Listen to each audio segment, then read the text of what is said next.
വീണ്ടും ചർച്ചയിലേക്ക് നമുക്ക് തിരികെ എത്താം. ശ്രീ ബാലചന്ദ്രൻ, ഞാൻ താങ്കൾക്ക് സമയം നൽകും എന്ന് തന്നെ ഉറപ്പ് പറഞ്ഞാണ് നമ്മൾ ബ്രേക്കിലേക്ക് പോയത്. ഇപ്പോൾ ഈ കാർട്ടൂൺ വിവാദം അടക്കമുള്ള കാര്യങ്ങൾ ഒരു രാഷ്ട്രീയ പ്രേരിതമാണോ എന്ന സംശയമാണ് താങ്കൾ അവസാനിപ്പിച്ചത്.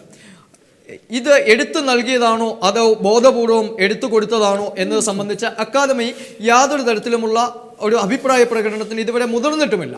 എന്നാൽ അവാർഡിനെയും അതുപോലെ ആവിഷ്കാര സ്വാതന്ത്ര്യത്തെയും ന്യായീകരിക്കുന്ന രീതിയിലാണ് അക്കാദമിയുടെ തലപ്പത്തിരിക്കുന്നവർ സംസാരിക്കുകയും ചെയ്യുന്നത്. താങ്കൾ ഒരു അക്കാദമിയുടെ തലപ്പത്തിരുന്ന ആളാണ്, ആവിഷ്കാരത്തെക്കുറിച്ച് സംസാരിച്ചിട്ടുള്ള ആളാണ്. ഒരുപക്ഷെ ഇടതുപക്ഷത്തു നിന്നും ആവിഷ്കാര സ്വാതന്ത്ര്യത്തിൻ്റെ പേരിൽ ഏറെ അക്രമത്തിന് ഇരയായ ആൾ കൂടിയാണ് താങ്കൾ. എങ്ങനെ വിശേഷിപ്പിക്കുന്നു ഈ ഇടതുപക്ഷത്തിൻ്റെ കാഴ്ചപ്പാടിലെ ഈ ആവിഷ്കാര സ്വാതന്ത്ര്യത്തെ? ഞാൻ പറഞ്ഞെടുത്താണ് ഇപ്പോഴും വന്നു നിൽക്കുന്നത്. ഇത് ജഡ്ജിങ് കമ്മിറ്റി ബോധപൂർവം ഈ ചിത്രത്തിന് അല്ലെങ്കിൽ ഈ കാർട്ടൂണിന് കൊടുക്കാൻ വേണ്ടി തിരഞ്ഞെടുത്തതാണ് എങ്കിൽ തീർച്ചയായും ക്രിസ്തുമതത്തിൻ്റെ ഭാഗത്തു നിന്ന് ഒരു കലാപമുണ്ടാക്കുകയും ആ കലാപത്തിലൂടെ ഏതെങ്കിലും രീതിയിലുള്ളൊരു രാഷ്ട്രീയ ലാഭം ലക്ഷ്യമാക്കുകയും ചെയ്തിരിക്കാം ഇടതുപക്ഷത്തിൻ്റെ കാലത്ത്. ഇതാണ് ഞാൻ സൂചിപ്പിച്ചത്. കാരണം അങ്ങനെയുള്ള പല സമീപനങ്ങളും ഇടതുപക്ഷത്തിൻ്റെ ഭാഗത്തുനിന്ന് മുൻകാലങ്ങളിൽ ഉണ്ടായിട്ടുണ്ട്. ഞാനതിൻ്റെ അനുഭവസ്ഥനാണ്. അപ്പം അതുകൊണ്ടാണ് ഈ അവാർഡ് കൊടുക്കുന്ന കാര്യത്തിൽ സബ്മിറ്റ് ചെയ്തതാണോ അല്ലയോ എന്നുള്ളൊരു ചോദ്യം വരുന്നത്. സബ്മിറ്റ് ചെയ്തതാണെങ്കിൽ അത് എഴുത്തുകാരൻ്റെ സ്വകാര്യ താല്പര്യത്തിനനുസരിച്ചിട്ട് കൊടുത്തതാണ്. ജഡ്ജിങ് കമ്മിറ്റിയാണ് തിരഞ്ഞെടുത്തതെങ്കിൽ ആ ജഡ്ജിങ് കമ്മിറ്റി അംഗങ്ങളുടെ രാഷ്ട്രീയം ആ തെരഞ്ഞെടുപ്പിൽ പ്രതിഫലിപ്പിച്ചിട്ടുണ്ട് എങ്കിൽ അത് എന്തുകൊണ്ട് അങ്ങനെ സംഭവിച്ചു എന്ന് പരിശോധിക്കുന്നത് കേരളത്തിൻ്റെ രാഷ്ട്രീയ പശ്ചാത്തലത്തിൽ നിന്നുകൊണ്ട് തന്നെ വേണം. പ്രത്യേകിച്ച് ഈ കാലഘട്ടത്തിൽ ഒരു വലിയ തെരഞ്ഞെടുപ്പൊക്കെ കഴിഞ്ഞ് വലിയൊരു പരാജയം കേരളത്തിലെ ഇടതുപക്ഷം സ്വീകരിച്ചു കഴിഞ്ഞിരിക്കുന്നൊരു ഘട്ടത്തിൽ വീണ്ടും ഒരു സാംസ്കാരിക മുന്നേറ്റം കൊണ്ടുവരാനുള്ള ഒരു ശ്രമം ഇടതുപക്ഷത്തിൻ്റെ ഭാഗത്തുനിന്ന് ഉണ്ടാകുന്നുണ്ടോ എന്ന് പല സംഭവവികാസങ്ങളിലൂടെയും സംശയം ഉന്നയിച്ചു കൊണ്ടിരിക്കുന്ന ഒരു എഴുത്തുകാരനാണ് ഞാൻ. അതുകൊണ്ടാണ് ഞാനത് പറഞ്ഞത്.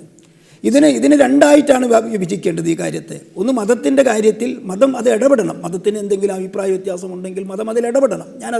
ഞാനതിന് തെറ്റു പറയുന്നില്ല മതവുമായി ബന്ധപ്പെട്ട്. പക്ഷേ എൻ്റെ കാഴ്ചപ്പാടിൽ ഈ വിഷയത്തിൽ ഇപ്പോൾ ബാലചന്ദ്രൻ ഉന്നയിച്ച അതേ വിഷയം തന്നെ നമ്മൾ ചർച്ച ചെയ്തു കഴിഞ്ഞാൽ ബോധപൂർവം ആയ ഒരു സമീപനം ആണ് സ്വീകരിച്ചതെങ്കിൽ ഈ ഇടതുപക്ഷം ക്രൈസ്തവ സമൂഹം ഒരു കലാപത്തിന് ഇറങ്ങിപ്പുറപ്പെടും എന്ന രീതിയിലുള്ള ചിന്ത ഉണ്ടാക്കി ആ കലാപത്തിലൂടെ എന്തെങ്കിലും നേട്ടം കൊയ്യാം എന്നുള്ള, അല്ലെങ്കിൽ ഒരു സാംസ്കാരിക ഐക്യദാർഢ്യം പ്രഖ്യാപിച്ചുകൊണ്ട് ചിത്രകാരനെ സംരക്ഷിച്ചുകൊണ്ട് ഒരു പുതിയ ഒരു നവോത്ഥാനത്തിൻ്റെ ചർച്ചകൾ കൊണ്ടുവരാം എന്നതൊക്കെ ആയിരിക്കാം അവർ ലക്ഷ്യം വെച്ചത് എന്നാണ് ഈ ശ്രീ ബാലചന്ദ്രൻ സൂചിപ്പിക്കുന്നത്. ഈ രീതി ആയിരിക്കുമോ ഈ സർക്കാരിൻ്റെ ഭാഗത്തുനിന്ന് ഇത്തരമൊരു അവാർഡ് നിർണയത്തിലൂടെ ഉണ്ടായതെന്ന് KLCA വിശ്വസിക്കുന്നു? KCBCയുടെ അഭിപ്രായ പ്രകടനങ്ങളോട് ചേർന്ന് നിന്നുകൊണ്ട്, കേരളത്തിലെ കത്തോലിക്ക മെത്രാൻ സമിതിയുടെ അഭിപ്രായ പ്രകടനങ്ങളോട് ചേർന്ന് നിന്നുകൊണ്ട് ചിന്തിക്കുമ്പോൾ കേരളത്തിലെ ലത്തീൻ സമുദായത്തിൻ്റെ വക്താവെന്ന നിലയിൽ താങ്കൾ എങ്ങനെ ഈ വിഷയത്തെ ഇതേ രീതിയിൽ തന്നെയാണോ ഈ അവാർഡ് നിർണയം കൊണ്ട് സർക്കാർ ഉദ്ദേശിച്ചത്? ഞാൻ മനസ്സിലാക്കിയത് ഈ അവാർഡിന് അർഹനായ വ്യക്തി തന്നെ ഖേദം പ്രകടിപ്പിച്ചതായിട്ട് വാർത്ത കണ്ടു. ബന്ധപ്പെട്ട വകുപ്പ് മന്ത്രി തന്നെ അത് ശരിയല്ല എന്ന് പറഞ്ഞു. കേരളത്തിലെ പ്രതിപക്ഷവും ആ രീതിയിൽ തന്നെയാണ് അഭിപ്രായം പറഞ്ഞത്. അങ്ങനെ നോക്കുമ്പോൾ ഒരു പൊതുസമൂഹത്തിൻ്റെ പ്രതിഫലനമായി ഇത് ശരിയല്ല എന്നൊരു ധാരണയാണ് പൊതുവേ ഉള്ളത്. അപ്പോൾ അത്തരമൊരു സാഹചര്യം നിലവിലുള്ളപ്പോൾ ഈ അവാർഡിൻ്റെ ജഡ്ജിങ് കമ്മിറ്റിയിലേക്ക് അയച്ചു കിട്ടിയതാണോ അല്ലെങ്കിൽ അവർ സ്വമേധയാ തിരഞ്ഞെടുത്തതാണോ എന്നുള്ളതിനൊക്കെ അപ്പുറത്ത്, ഇങ്ങനെ അയച്ചു കിട്ടിയതാണെങ്കിലും തിരഞ്ഞെടുത്തതാണെങ്കിലും അവാർഡ് നിർണ്ണയിക്കുമ്പോൾ അതിൽ ഉള്ള ആളുകളുടെ ഒരു ബോധ്യമുണ്ട്. ആ ബോധ്യം ഒരുപക്ഷെ ഈ പറഞ്ഞതുപോലെ ഞങ്ങൾക്ക് ഇഷ്ടമുള്ള രീതിയിൽ പ്രവർത്തിക്കും. അങ്ങനെ പ്രവർത്തിക്കുന്നത് കൊണ്ട് സാമുദായികമായോ മതപരമായോ ആർക്കെങ്കിലുമൊക്കെ ബുദ്ധിമുട്ടുണ്ടായാലും അവർ പ്രതികരിച്ചാലും അതെന്തെങ്കിലും രാഷ്ട്രീയ ലക്ഷ്യത്തിലേക്ക് മാറ്റിയെടുക്കാം എന്നൊക്കെ വിചാരിക്കുന്നവർ അതിലുണ്ടോ എന്ന് എനിക്കറിയില്ല. എന്താണെങ്കിലും അത്തരമൊരു പ്രവണത ശരിയല്ല. രാജ്യത്ത് ഒരുപാട് ഇത്തരത്തിലുള്ള ചിത്രങ്ങൾ വരുന്നുണ്ട്, ശരിയാണ്. പക്ഷേ അങ്ങനെയുള്ള ചിത്രങ്ങളൊക്കെ ശ്രദ്ധിക്കപ്പെടുന്നത് അല്ലെങ്കിൽ ഇങ്ങനെ ചർച്ചയായത് ഒരു അവാർഡിന് തിരഞ്ഞെടുത്തത് കൊണ്ടാണ്. അതല്ലെങ്കിൽ അതിനൊക്കെതിരെ വ്യക്തിപരമായുള്ള മറ്റു നടപടികളുമായിട്ടോ ആളുകൾ പോകുന്നുണ്ട്. പക്ഷേ അതിനപ്പുറത്ത് ഈ സംസ്ഥാനം ഭരിക്കുന്ന അല്ലെങ്കിൽ അതിനും ആധികാരികമായ ഒരു അവാർഡ് നൽകാൻ കെൽപ്പുള്ള ഒരു സംവിധാനം നിയമവിരുദ്ധമായൊരു പ്രവർത്തനത്തെ, അതായത് ഞാൻ ചെയ്തത് ശരിയല്ല എന്ന് ആ കലാകാരന് വരെ ബോധ്യം വന്നു. അതുകൊണ്ടാണ് അദ്ദേഹത്തിന് ഖേദം പ്രകടിപ്പിക്കേണ്ടി വന്നത്. വകുപ്പ് മന്ത്രി പറഞ്ഞത് അതുകൊണ്ടാണ്. നമ്മുടെ രാജ്യത്ത് നിലവിലുള്ള ഒരു സംവിധാനത്തിനെതിരായി പ്രവർത്തിച്ചു എന്ന് അവരൊക്കെ സമ്മതിക്കുമ്പോൾ പിന്നെ ഇതിനകത്ത് മറിച്ചൊന്നും പറയാനില്ല. ശ്രീ ഡോക്ടർ ചാക്കോ കാളാമ്പറമ്പിൽ കൂടി നമ്മോടൊപ്പം ചേരുന്നുണ്ട്. അദ്ദേഹം കോഴിക്കോട് സ്റ്റുഡിയോയിലാണുള്ളത്. അദ്ദേഹം നമ്മോടൊപ്പം ചേരുകയാണ്. ശ്രീ ചാക്കോ കാളാമ്പറമ്പിൽ, വിശ്വാസ പ്രതീകങ്ങൾ നിരന്തരമായി അവഹേളനത്തിനും ആക്രമണത്തിനും ഇരയാകുന്നു. ഇതൊരു ഒറ്റപ്പെട്ട സംഭവമായി താങ്കൾ കണക്കാക്കുന്നുണ്ടോ? ആദ്യമായി വിശ്വാസ പ്രതീകങ്ങൾ എന്നുള്ളതിലെ പ്രതീകമെന്ന ആ വാക്കിനെ നമ്മൾ മനസ്സിലാക്കേണ്ട രീതിയിൽ മനസ്സിലാക്കിയിട്ട് അതിന് ഉത്തരം പറയാമെന്ന് ഞാൻ വിശ്വസിക്കുന്നു. നമുക്കറിയാം, ദേശീയ പതാക അത് കേവലം ഒരു കഷ്ണം തുണിയല്ല, മറിച്ച് അതിൽ ഇന്ത്യയുണ്ട്. ദേശീയ ഗാനം അതിൽ കേവലം ഒരു സംഗീതമോ അല്ലെങ്കിൽ ഒരു പാട്ടോ അല്ല, മറിച്ച് അതിനപ്പുറത്ത് അതിൽ ഇന്ത്യയുണ്ട്. അതുപോലെ തന്നെയാണ് ഭരണഘടന, അത് കേവലം ഒരു പുസ്തകമല്ല, അതിൽ ഇന്ത്യയുണ്ട്. അപ്പോൾ രാജ്യത്തിൻ്റെ പ്രതീകങ്ങളാണത്. അതുപോലെ തന്നെ വിശ്വാസ മേഖലയിലും മതങ്ങളിലും പ്രതീകങ്ങളുണ്ട്. ഈ പ്രതീകങ്ങളെ അപമാനിക്കുന്നത് ആ രാജ്യത്തെയോ അല്ലെങ്കിൽ ആ മതത്തെയോ അപമാനിക്കുന്നതിന് തുല്യം തന്നെയാണ്. വളരെ പ്രത്യേകമായി ഈ അടുത്ത കാലങ്ങളിൽ ക്രൈസ്തവ വിശ്വാസവുമായി ബന്ധപ്പെട്ട് ഇത്തരത്തിലുള്ള പ്രതീകങ്ങളെ അപമാനിക്കുന്നതിനുള്ള ഒരു പ്രവണത അത് കൂടി വരുന്നതായി കാണുന്നുണ്ട്. അതൊരൊറ്റപ്പെട്ട സംഭവമാണ് ഈ കാർട്ടൂൺ വിവാദത്തിൻ്റേതെന്ന് ഞാൻ വിചാരിക്കുന്നില്ല. കാരണം ഇതിനു മുമ്പും ഇതുപോലുള്ള പല സംഭവങ്ങൾ ഉണ്ടായിട്ടുണ്ട്. ഈ അടുത്ത കാലത്ത് തന്നെ വിദ്യാഭ്യാസ വകുപ്പിൻ്റെ വിജ്ഞാന കൈരളി എന്ന പുസ്തകത്തിൻ്റെ എഡിറ്റോറിയലിൽ കുമ്പസാരത്തെയും കൂദാശകളെയും, അത് ക്രൈസ്തവ സഭയുടെ കത്തോലിക്ക സഭയുടെ പ്രതീകങ്ങളാണ്, വിശ്വാസ പ്രതീകങ്ങളാണ്, അതിനെ അപമാനിക്കുന്ന വിധത്തിൽ ലേഖനങ്ങൾ എഴുതി. ഇപ്പോൾ ഗവൺമെൻറ്റിൻ്റെ നിയന്ത്രണത്തിലുള്ള ഒരു ഓട്ടോണമസ് ബോഡിയായ ലളിതകലാ അക്കാദമി ഈ വിശ്വാസ പ്രതീകങ്ങളെ, പ്രത്യേകിച്ച് ക്രൈസ്തവരുടെ ഏറ്റവും വലിയ വിശ്വാസ പ്രതീകമായ കുരിശിനെ അപമാനിക്കുന്ന വിധത്തിൽ ഒരു കാർട്ടൂൺ അവാർഡ് നൽകുവാൻ തയ്യാറായി. അപ്പോൾ ആ കാർട്ടൂൺ വരച്ചു എന്നുള്ളതിനേക്കാൾ ഉപരി ഭരണ സംവിധാനങ്ങളുടെ ഭാഗമായി നിൽക്കേണ്ട ഒരു സ്ഥാപനം അവിടെ വിശുദ്ധമായി ക്രൈസ്തവർ കരുതുന്ന കുരിശിനെ അപമാനിച്ച് ഒരു അടിവസ്ത്രത്തിൻ്റെ ചിത്രം തുന്നിച്ചേർത്ത്, അംശവടി എന്ന് പറയുന്നത് ഇടയൻ്റെ ഐക്കണാണ്, പ്രതീകമാണ്. കുരിശെന്ന് പറയുന്നത് അതിൽ തന്നെ പവിത്രമായി കരുതുന്നതാണ്. ഈ അംശവടിയിൽ ആലേഖനം ചെയ്തിരിക്കുന്നതാണ്. അതിൻ്റെ സ്ഥാനത്താണ് ഇത്തരത്തിലുള്ള വികലമായ ഒരു സൃഷ്ടി നടത്തിയത്. അതൊരു പക്ഷേ ഈ സൃഷ്ടി നടത്തിയ കലാകാരൻ്റെ മനോവൈകല്യമാകാം അതിൻ്റെ പിന്നിൽ, അങ്ങനെ സംശയിക്കേണ്ടിയിരിക്കുന്നു. കാരണം അസഹിഷ്ണുതയുടെ ഒരു മനസ്സിന് മാത്രമേ അത്തരത്തിലുള്ള പ്രതീകങ്ങളെ ഇത്തരത്തിൽ വികലമാക്കി ചിത്രീകരിച്ചുകൊണ്ട് അപമാനിക്കാനുള്ള ശ്രമം എന്തിൻ്റെ പേരിലാണെങ്കിൽ നടത്താൻ സാധിക്കുകയുള്ളൂ. അപ്പോൾ ഇതൊരു നിരന്തരമായ പ്രക്രിയയായി കാണപ്പെടുന്നു. അല്ലെങ്കിൽ ഇത്തരത്തിലുള്ള വിശ്വാസ പ്രതീകങ്ങളെ അപമാനിക്കുന്നത് നിരന്തരമായൊരു പ്രക്രിയയായി കാണുന്നു എന്നുള്ളത് അതിൽ തന്നെ ആശങ്കാജനകമാണ്. അത് തീർത്തും അപലപനീയവുമാണ്. കാരണം അത് പ്രത്യേകിച്ചും വ്യക്തികളെക്കാൾ ഉപരി സർക്കാരിൻ്റെയും ഭരണ സംവിധാനത്തിൻ്റെയും ഭാഗമായിരിക്കുന്ന ആളുകളും പ്രസ്ഥാനങ്ങളും സ്ഥാപനങ്ങളും അത് ചെയ്യുമ്പോൾ അത് ഇന്ത്യൻ ജനാധിപത്യത്തെയും മതേതരത്വത്തെയും വെല്ലുവിളിക്കുന്നതായി കാണേണ്ടി വരും. ശ്രീ ചാക്കോ കാളാമ്പറമ്പിൽ, വിശ്വാസികളെ ഇത്രയേറെ വ്രണപ്പെടുത്തിയ ഒരു വിഷയം ഈ കാർട്ടൂൺ വിവാദം പോലെ മറ്റൊന്നുണ്ടായിട്ടില്ല. ഈ വിവാദത്തിൽ നിന്ന് അത്ര എളുപ്പത്തിൽ തലയൂരുവാൻ സർക്കാരിന് കഴിയുമെന്ന് താങ്കൾ കരുതുന്നുണ്ടോ? വാസ്തവത്തിൽ ഇത് തെറ്റാണ് എന്ന്, ഈ അവാർഡ് ദാനം ശരിയല്ല എന്ന് ബോധ്യപ്പെട്ടത് കൊണ്ടായിരിക്കണമല്ലോ മന്ത്രി അത്തരത്തിലുള്ള ഒരു പ്രസ്താവന ഇറക്കുന്നത്. അങ്ങനെയെങ്കിൽ തെറ്റ് ചെയ്യുന്ന ഗവൺമെൻറ്റിനെ കൂടി പ്രതിക്കൂട്ടിലാക്കുന്ന വിധത്തിൽ ഇത്തരത്തിലുള്ള തെറ്റായ പ്രവണതകളെ പ്രോത്സാഹിപ്പിക്കുന്ന ലളിതകലാ അക്കാദമിയുടെ ജൂറിക്കെതിരെ ഗവൺമെൻറ് ശക്തമായ നിയമ നടപടി സ്വീകരിക്കണം. സോജൻ, ഇങ്ങനെ നിരന്തരമായ അക്രമങ്ങൾക്ക് ക്രൈസ്തവ സമൂഹം വിധേയമാകുന്നുണ്ട്, അവഹേളനങ്ങൾക്ക് വിധേയമാകുന്നുണ്ട്, പ്രതിരൂപങ്ങൾ ഉപയോഗപ്പെടുത്തിക്കൊണ്ടുള്ള വലിയ ചർച്ച കോലാഹലങ്ങളിലേക്ക് കാര്യങ്ങൾ പോകുന്നുണ്ട്.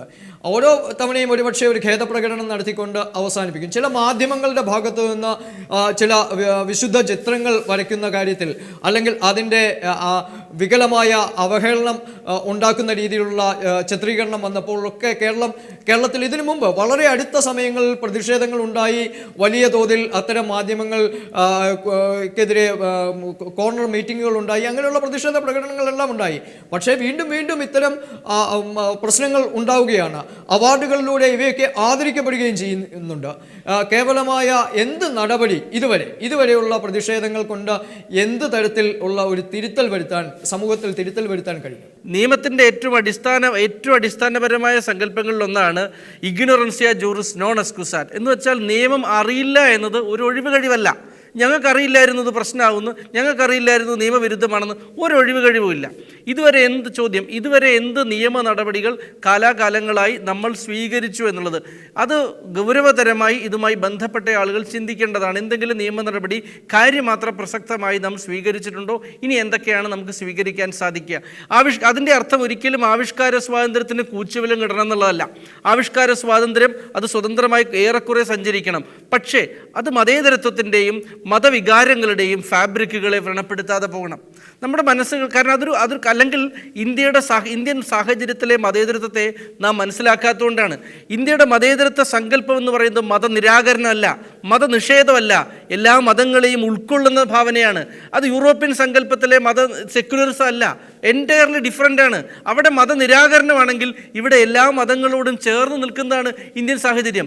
ആ ഇന്ത്യൻ സാഹചര്യത്തിൽ മതവികാരങ്ങളെ വ്രണപ്പെടുത്താതെ പാലിക്കാൻ പ്രതിജ്ഞാബദ്ധമായ ഭരണകൂടം മതവികാരങ്ങളെ വ്രണപ്പെടുത്തുമ്പോൾ അംഗീകരിക്കുന്നു എന്നതാണ് ഏറ്റവും വിഷമകരമായ കാര്യം. അതുകൊണ്ടാണ് നേരത്തെ പറഞ്ഞത്, അത് കലാകാരൻ്റെ കലാസ്വാതന്ത്ര്യം സഹിക്കാം, നമ്മൾ എന്തെങ്കിലുമൊക്കെ ഒരു പരിധിയോളം വിഷമമുണ്ട്, വളരെ വിഷമമുണ്ട്, പക്ഷേ ഒരു പരിധിയോളം നമ്മൾ മനസ്സിലാക്കിയേനെ. പക്ഷേ അതിന് സർക്കാർ അംഗീകരിക്കുമ്പോൾ, അതിന് ജൂറി അംഗീകാരം കൊടുക്കുമ്പോൾ, സംസ്ഥാനത്തെ ഏറ്റവും മികച്ച കാർട്ടൂണെന്ന് അടിവരയിടുമ്പോൾ സ്വാഭാവികമായും ആർക്കാണ് വിഷമം ഉണ്ടാവാതിരിക്കുക? ആ വിഷമമാണ് നമ്മൾ പറയുന്നത്. ശ്രീ ബാലേന്ദ്രൻ, ഈ ഒരു വികാരമാണ് പൊതുവിൽ ക്രൈസ്തവ സമൂഹം ഇപ്പോൾ പ്രകടിപ്പിച്ചുകൊണ്ടിരിക്കുന്നത്. താങ്കൾ ഒരു അക്കാദമിയുടെ തലപ്പത്തിരുന്ന ആളാണ്.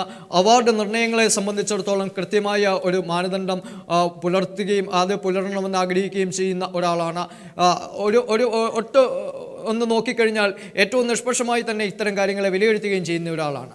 ശരിയായ ഒരു കൃത്യതയാർന്ന ഒരു വിധി നിർണയം തന്നെയാണോ ഈ അവാർഡിൻ്റെ കാര്യത്തിൽ ഉണ്ടായതെന്ന് താങ്കൾ കരുതുന്നുണ്ടോ? ഒരു അവാർഡ് നിർണയിക്കുമ്പോൾ പാലിക്കപ്പെടേണ്ട അല്ലെങ്കിൽ പുലർത്തപ്പെടേണ്ട മാനദണ്ഡങ്ങൾ ഇക്കാര്യത്തിൽ പാലിച്ചുവെന്ന് താങ്കൾ കരുതുന്നുണ്ടോ? അതെനിക്ക് പറയാൻ കഴിയില്ല. കാരണം ഈ ജഡ്ജിങ് കമ്മിറ്റി അംഗങ്ങൾ ആരാണെന്ന് ഞാൻ പരിശോധിച്ചിട്ടില്ല. ഇന്നിപ്പോൾ ലളിതകലാ അക്കാദമിയുടെ ചെയർമാൻ പറഞ്ഞു കഴിഞ്ഞു അവാർഡ് പിൻവലിക്കുന്ന പ്രശ്നമില്ല എന്ന്, അത് സത്യസന്ധമാണ് എന്ന് പറഞ്ഞു കഴിഞ്ഞു എന്ന്. അപ്പോൾ അത് ആ അർത്ഥത്തിൽ നമ്മൾ എങ്ങനെയാണ് കാണുന്നത്? മന്ത്രി പറഞ്ഞതാണോ ശരി, അല്ലെങ്കിൽ പ്രതിപക്ഷത്ത് ഇരുന്നവരും മന്ത്രിയും തമ്മിലുള്ള ചർച്ച മുന്നോട്ട് വെച്ച കാര്യങ്ങളാണോ ശരി? നമുക്ക് മനസ്സിലാക്കാൻ കഴിയില്ല. അതാണ് ഞാൻ പറഞ്ഞത്, ഓട്ടോണമസ് ബോഡി എന്ന രീതിയിൽ മന്ത്രി പറഞ്ഞതല്ല അവരംഗീകരിക്കുക കമ്മിറ്റി പറഞ്ഞതാണ്. ആ കമ്മിറ്റിയുടെ തീരുമാനത്തിലല്ലാതെ ലളിതകലാ അക്കാദമിക്ക് പിടിച്ചു നിൽക്കാൻ കഴിയില്ല. മന്ത്രി എന്ത് പറയാം? സാംസ്കാരിക രംഗത്ത് ഒരു പ്രശ്നമുണ്ടാകുമ്പോൾ മന്ത്രിക്ക് അഭിപ്രായം പറയാം എന്നല്ലാതെ അതിൻ്റെ ഫൈനൽ ഇതിലേക്ക് മന്ത്രിക്ക് വരാൻ കഴിയില്ല. അപ്പോൾ ഏതായാലും ഇതൊരു ചർച്ചയാക്കി എന്നുള്ളത്, ഇനിയിപ്പോൾ ഒരു കാര്യം പറയും, നിങ്ങൾ ഈ ചിത്രം വന്നതിൻ്റെ പശ്ചാത്തലം എന്താണ്? ആ പശ്ചാത്തലം കൂടി നമുക്ക് മനസ്സിലാക്കണം. ശ്രീ ബാലേന്ദ്രൻ, ആ പശ്ചാത്തലത്തിലേക്ക് നമുക്ക് പോകാം. തീർച്ചയായും ആ പശ്ചാത്തലത്തിലേക്ക് പോകാം. അഡ്വക്കേറ്റ് ഷെറി, ഇപ്പോൾ ശ്രീ ബാലേന്ദ്രൻ പറയുന്ന ഒരു കാര്യം കൂടിയുണ്ട്. അവാർഡ് പുനഃപരിശോധിക്കില്ല എന്ന് ഇപ്പോൾ അതിൻ്റെ ചെയർമാൻ പറഞ്ഞിരിക്കുന്നു. അതൊരു ഓട്ടോണമസ് ബോഡിയാണ്, അതിന് സ്വതന്ത്രമായ ചില തീരുമാനങ്ങളുണ്ട്. ആ തീരുമാനങ്ങളാണ് നടപ്പാക്കാൻ പോകുന്നത്. നിങ്ങളുടെ പ്രതിഷേധങ്ങളെല്ലാം വെറുതെയായി. തെരുവിൽ നിങ്ങൾ പ്രതിഷേധിച്ചതെല്ലാം എവിടെയോ അന്തരീക്ഷത്തിൽ ചുമ്മാ കിടക്കുകയാണ്. ആ അവാർഡായി നിൽക്കുന്നു. എങ്ങനെ പ്രതികരിക്കുന്നു? അവാർഡ് പിൻവലിക്കുന്ന പ്രശ്നമേ ഇല്ല എന്ന് അതിൻ്റെ ബന്ധപ്പെട്ട അധികാരികൾ പറയുമ്പോൾ അവർ ഇനിയും കൂടുതൽ പ്രതിഷേധം നേരിടേണ്ടി വരും. ഇപ്പോൾ അവാർഡ് പിൻവലിക്കാനായിട്ട് തയ്യാറാകണം എന്ന് നമ്മൾ ആവശ്യപ്പെട്ടത് അത് ഈ രാജ്യത്തെ ഈ കുറേ ആളുകളുടെ മതവികാരത്തെ വ്രണപ്പെടുത്തിയത് കൊണ്ടാണ്. അപ്പോൾ ഞങ്ങൾ ഇനിയും വ്രണപ്പെടുത്തും, ആരുടെയാണെങ്കിലും മതവികാരങ്ങളെ ഞങ്ങൾ വ്രണപ്പെടുത്തും. അങ്ങനെ വ്രണപ്പെടുത്തുന്നവർക്ക് ഞങ്ങൾ കൂട്ടുനിൽക്കും എന്ന് പറയുന്ന ആളുകളാണ് ഇത്തരം അധികാരത്തിൽ ഇരിക്കുന്നതെങ്കിൽ അവർ ശക്തിയായ പ്രതിഷേധം നേരിടേണ്ടി വരും. ആ രീതിയിലേക്ക് നമ്മൾ നേരത്തെ പറഞ്ഞതുപോലെ ഇപ്പോൾ പക്വമായ പ്രതികരണങ്ങളാണ് നടക്കുന്നത്. ഒരുപക്ഷെ പക്വമായ പ്രതികരണത്തിന് കൃത്യമായ ഒരു മറുപടി കിട്ടിയില്ലെങ്കിൽ, പ്രതിഫലനം ഉണ്ടായില്ലെങ്കിൽ പ്രതികരണത്തിന് പല രീതിയിലേക്കും മറ്റു പല ആലോചനകളുമൊക്കെ വേണ്ടി വരുമെന്നാണ് എനിക്ക് സൂചിപ്പിക്കാനുള്ളത്. ഈ കാര്യത്തിൽ പൊതുവായി ഇപ്പോൾ കത്തോലിക്ക സഭ അപ്പുറത്ത് കേരളത്തിലെ ക്രൈസ്തവ സമുദായങ്ങളെ എല്ലാം ഒന്നിച്ചു ചേർത്തുകൊണ്ടുള്ള ഒരു പ്രതിഷേധ പരിപാടിക്ക് എന്തെങ്കിലും തരത്തിലുള്ള ഒരു ആസൂത്രണം ഉണ്ടായിട്ടുണ്ടോ? അതിൻ്റെ രൂപരേഖകളായിട്ടുണ്ടോ? അത്തരം ആലോചനകളുമൊക്കെ നടക്കുന്നുണ്ടായിരുന്നു. അത് പല രീതിയിലുള്ള ചർച്ചകൾ, പ്രാരംഭ ചർച്ചകൾ നടന്നിട്ടുണ്ട്. പക്ഷേ ആ ഘട്ടത്തിലാണ് ഒരുപക്ഷെ അവാർഡ് പിൻവലിക്കേണ്ടി വരുമെന്ന് മന്ത്രി ഉൾപ്പെടെ പറഞ്ഞതുകൊണ്ടാണ് അതൊക്കെ പ്രാരംഭഘട്ടത്തിൽ നിൽക്കുന്നത്. ഇനി മുമ്പ് സാറ് പറഞ്ഞതുപോലെ ഈ അവാർഡ് പിൻവലിക്കാൻ തയ്യാറല്ല എന്ന ഒരു വെല്ലുവിളിയിലേക്കാണ് കാര്യങ്ങൾ വരുന്നതെങ്കിൽ ഞങ്ങളിത് ഏത് രീതിയിലാണെങ്കിലും ഞങ്ങളിത് നേടിയെടുക്കും, അതായത് ആർക്ക് വേണമെങ്കിലും മുറിവുണ്ടായിക്കോളൂ, യാതൊരു പ്രശ്നവുമില്ല, അത്തരമൊരു നിലപാടാണ് അധികാരികളുടേതെങ്കിൽ സ്വാഭാവികമായും ഒരുമിച്ചുള്ള പ്രതികരണം ഉണ്ടാകും, അത്തരത്തിലുള്ള നീക്കങ്ങളും ഉണ്ടാവും. ശ്രീ സോജൻ ജോബ്, ഈ കാര്യത്തിൽ ഇപ്പോൾ ഈ അവാർഡ് പിൻവലിക്കില്ല എന്ന ഏതാണ്ട് മറ്റൊരു ഒരു അക്കാദമിയുടെ തലപ്പത്തിരുന്ന ആൾ തന്നെയാണ് പുതിയ ഈ വിവാദത്തിൽ ഒരു അക്കാദമി അധ്യക്ഷൻ ഉറപ്പ് പറഞ്ഞിരിക്കുന്നു, അല്ലെങ്കിൽ ഇതാണ് പ്രതികരണം, ഇതിനപ്പുറത്തേക്ക് പോകാൻ അവർക്ക് കഴിയില്ല എന്ന നിലപാട് വ്യക്തമാക്കുകയും ചെയ്തിരിക്കുന്നത്. നിലവിൽ അവാർഡ് പിൻവലിക്കില്ല, നിലവിൽ അവാർഡ് പ്രഖ്യാപിച്ച സാഹചര്യം തന്നെയാണ് നിലനിൽക്കുന്നത്. ഈ സാഹചര്യത്തിൽ എന്ത് നിയമ നടപടിയിലേക്കാണ് പോകാൻ കഴിയുക? അത്തരത്തിലുള്ള ആലോചനകൾ ആരാണ് നടത്തുക? ആരാണ് നിയമ നടപടിക്ക് പോകുക? അങ്ങനെ വരുമ്പോൾ സ്വാഭാവികമായിട്ടും സ്റ്റേറ്റിനെയാണ് ഈ പറയുന്ന ഓട്ടോണമസ് ബോഡി വെല്ലുവിളിക്കുന്നത്. മന്ത്രി നിയമിച്ച മന്ത്രിക്ക് കീഴിലുള്ളവർ പറയുന്നു പുനഃപരിശോധിക്കണം, പിൻവലിക്കണം എന്ന് വല്ല വാക്ക് ഉപയോഗിച്ചില്ല, പുനഃപരിശോധിക്കണം. അപ്പോൾ പുനഃപരിശോധിച്ചതിന് ശേഷം അവർക്ക് പറയാം ഞങ്ങൾ പുനഃപരിശോധിച്ചു, പക്ഷേ ഞങ്ങൾക്ക് പിൻവലിക്കേണ്ടതില്ല എന്ന് പറയുന്നതാണ് അതിൻ്റെ പ്രൊസീജിയറൽ ഫോർമാലിറ്റി. ആ പ്രൊസീജിയറൽ ഫോർമാലിറ്റി പോലും കംപ്ലൈ ചെയ്യാൻ തയ്യാറല്ലാതെ ഞങ്ങൾ പുനഃപരിശോധിക്കാനേ തയ്യാറല്ല എന്ന് പറയുന്നത് ധിക്കാരപൂർവമായ മറുപടിയാണ്. അങ്ങനെ ധിക്കാരപൂർവ്വം ആരെങ്കിലും പറഞ്ഞിട്ടുണ്ടെങ്കിൽ അത് മന്ത്രിയേക്കാൾ മുകളിൽ വേറെ മന്ത്രി കളിക്കലാണ്. അവരോട് നടപടി സ്വീകരിക്കേണ്ടത് മന്ത്രിസഭയാണ്. കാര്യത്തിൽ തർക്കമൊന്നുമില്ല. ഒന്നാമത്തേക്ക്. രണ്ട്, ഇത്തരത്തിൽ ഇങ്ങനെ നിലപാടുകൾ ആരെങ്കിലും സ്വീകരിച്ചിട്ടുണ്ടെങ്കിൽ അത് എപ്രകാരമാണ് നിയമപരമായ നടപടികളിലൂടെ വിധേയമാക്കപ്പെടേണ്ടതെന്നുള്ളത് സ്വാഭാവികമായിട്ടും ചർച്ച ചെയ്യും. അത് ഞാൻ നിയമത്തിൻ്റെ വഴിയിലൂടെ, കാരണം റൂൾ ഓഫ് ലോ നമ്മുടെ നാട്ടിൽ നിലനിൽക്കേണ്ടതാണ്. നിയമവാഴ്ചയിലൂടെ തന്നെ കാര്യങ്ങൾ പോകണം. തീർച്ചയായിട്ടും നിയമമാണ് പുലരേണ്ടത്, ഒരു വ്യക്തിയല്ല, ഒരു സമൂഹമല്ല, നിയമമാണ് നാട്ടിൽ പുലരേണ്ടത്. നിയമത്തിൻ്റെ വഴികളിലൂടെ തന്നെ നമുക്ക് സഞ്ചരിച്ച് ഇതിന് പരിഹാരം തേടാൻ സാധിക്കും. ആ വികാരങ്ങളാണ് നമ്മുടെ നാട്ടിൽ ഉണ്ടാവേണ്ടത്. വിഷയങ്ങൾ സ്വാഭാവികമായും ആവിഷ്കരിക്കപ്പെടണം, പക്ഷേ മറ്റാരുടെയും വികാരങ്ങളെ, ബോധങ്ങളെ, കാഴ്ചകളെ വ്രണപ്പെടുത്താതെ ജനാധിപത്യത്തിൻ്റെ നന്മയ്ക്ക് വേണ്ടിയുള്ള പ്രവർത്തനങ്ങളായിരിക്കണം നമ്മൾ നടത്തേണ്ടത്. ശ്രീ ബാലചന്ദ്രൻ, ഇപ്പോൾ ആക്ഷേപഹാസ്യം എന്ന് വെച്ച് കഴിഞ്ഞാൽ ദ്വയാർത്ഥ പ്രയോഗമുള്ള കാര്യങ്ങൾ, അല്ലെങ്കിൽ രതിയുമായി ചേർത്ത് വായിക്കപ്പെടേണ്ട കാര്യങ്ങൾ എന്ന നിലയിലേക്ക് കാര്യങ്ങൾ എത്തിയിട്ടുണ്ട്. ശരിയായ ഒരു ശുദ്ധഹാസ്യത്തിൻ്റെതായ ഒരു അവസ്ഥ പോലും പലപ്പോഴും ഉണ്ടാവുന്നില്ല. അത്തരം രീതിയിൽ ശുദ്ധഹാസ്യം പ്രതിഫലിക്കുന്ന രീതിയിലുള്ള കാർട്ടൂണുകൾ മുഖ്യധാരാ പത്രങ്ങളുടെ കാർട്ടൂൺ പോക്കറ്റുകളിൽ വരുന്നുണ്ട്. പക്ഷേ ഇവയൊന്നും അവാർഡിന് പരിഗണിക്കപ്പെടില്ല. മറിച്ച് ആരെയെങ്കിലും അവഹേളിക്കുന്ന, ആരുടെയെങ്കിലും വികാരത്തെ വ്രണപ്പെടുത്തുന്ന, ആരെയെങ്കിലും മോശക്കാരായി ഒരു സമുദായത്തെ, ഒരു സമൂഹത്തെ മൊത്തം അടച്ചാക്ഷേപിക്കുന്ന തരത്തിലേക്കുള്ള എന്തെങ്കിലും വരകൾക്ക് അവാർഡ് കൊടുക്കുമ്പോൾ വ്രണപ്പെടുന്നത് ഒരു സമൂഹത്തിൻ്റെ, ഒരു സമുദായത്തിൻ്റെ, ഒരു പറ്റം ആളുകളുടെ മനസ്സാണ് എന്ന് തിരിച്ചറിഞ്ഞുകൊണ്ട് തന്നെയല്ലേ ഇത്തരം പ്രവർത്തനങ്ങൾക്ക് ഈ സാംസ്കാരിക നായകന്മാർ മുന്നിട്ടിറങ്ങുന്നത്? നമ്മൾ ഈ ഹാസ്യത്തെക്കുറിച്ച് അധികം മനസ്സിലാക്കാത്തത് കൊണ്ടാണ്. നടന്നു പോകുന്ന ഒരാൾ പെട്ടെന്ന് കെട്ടിമറിഞ്ഞ് വീഴുമ്പോൾ അകലെ നിൽക്കുന്നത് നമ്മൾ ചിരിച്ചു പോകും. ഒരാളുടെ അപജയമാണ് നമ്മളിൽ ചിരി ഉണ്ടാക്കുന്നത്. അതുതന്നെയാണ് ഇവിടെ സംഭവിച്ചിരിക്കുന്നത്. അത് മതവുമായി ബന്ധപ്പെട്ടൊരു കാര്യമായി പോയി എന്ന് മാത്രം. അപ്പോൾ ഹാസ്യം എവിടെ നിന്ന്? പണ്ട് കുട്ടിക്കൃഷ്ണമാരാർ കുഞ്ചൻ നമ്പ്യാരുടെ ഹാസ്യത്തെക്കുറിച്ച് പറയുമ്പോൾ ഇവിടെ എവിടെയാണ് ഹാസ്യം എന്ന് ചോദിച്ചിട്ടുണ്ട്. അദ്ദേഹത്തിൻ്റെ അഭിപ്രായം അതായിരുന്നു. അപ്പോൾ ഹാസ്യത്തെക്കുറിച്ച് ചരിത്രത്തിൽ നമ്മൾ പഠിക്കുമ്പോൾ എത്രയോ വ്യത്യസ്തമായ അഭിപ്രായങ്ങളാണ് ഹാസ്യത്തെക്കുറിച്ച് പറയുന്നത്. ഇവിടെ എങ്ങനെയാണ് ഒരു ഹാസ്യത്തെ ഒരാൾ കാണുന്നത് എന്നുള്ളതാണ്. പക്ഷെ അതോടൊപ്പം തന്നെ കുറച്ച് നേരത്തെ ഈ സാജൻ പറഞ്ഞതുപോലെ ഒരു പ്രശ്നമുണ്ട്. അവാർഡ് കമ്മിറ്റി പുനഃപരിശോധിക്കുക എന്ന് പറഞ്ഞാൽ അവാർഡ് കമ്മിറ്റിയെ മാറ്റണം, അല്ലാണ്ട് പുനഃപരിശോധിക്കാൻ പറ്റില്ല. ഇതേ കമ്മിറ്റീനെ വെച്ചിട്ട് പുനഃപരിശോധിക്കാൻ പറ്റും. അപ്പോൾ വേറൊരു വിലയിരുത്തലാണ് ഉണ്ടാവുക. ആ വിലയിരുത്തൽ നടത്തണമെങ്കിൽ ഭരണഘടനാപരമായി ഒരു ലളിതകലാ അക്കാദമിയുടെ ഭരണഘടനാപരമായ പ്രശ്നം വരും. അപ്പോൾ എല്ലാ അവാർഡുകളും പുനഃപരിശോധിക്കേണ്ടി വരും. അപ്പോൾ ഈ അവാർഡ് പുനഃപരിശോധിക്കുക എന്ന് പറയുമ്പോഴും അവാർഡ് പിൻവലിക്കുക എന്ന് പറയുമ്പോഴും ഒക്കെ ഉള്ള പല ഉപയോഗിക്കുന്ന വാക്കുകളൊക്കെ ഭംഗിയുള്ളതാണെങ്കിലും എളുപ്പം നടക്കുന്നൊരു കാര്യമല്ല. എല്ലാ അവാർഡുകളും റദ്ദ് ചെയ്തുകൊണ്ട് ഈ പുതിയൊരു അവാർഡ് പ്രഖ്യാപിക്കാൻ ലളിതകലാ അക്കാദമിക്ക് ഇനി കഴിയില്ല. അപ്പോൾ യഥാർത്ഥത്തിൽ അവിടെ സംഭവിച്ചിരിക്കുന്ന സംഭവം എന്താണെന്ന് വെച്ചാൽ അതാണ് ഞാൻ നേരത്തെ തന്നെ പറഞ്ഞത്.